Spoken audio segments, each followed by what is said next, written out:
આજે ભીનમાલથી જગદીશભાઈ ચૌધરી અને આવલ ગુમટીથી શૈલેષભાઈ ઠાકોર એમની ભાઈબંધી માટે બિહારથી જયપ્રકાશ ચૌહાણ મને ગવડાવતા હોય ત્યારે કેવું ગવાય? લોહીનો નતો સમનયા તો લાગણીની હતી યારી, દોસ્તી માટે સમખાતા એવી ભાઈબંધી મારી, દોસ્તી માટે સમખાતા એવી ભાઈબંધી મારી।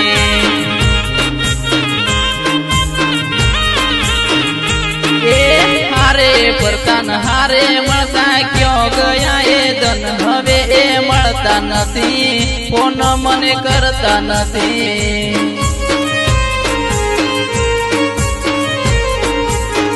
हवे ए मळता नथी, फोन मने करता नथी। हवे ए मळता नथी, फोन मने करता नथी।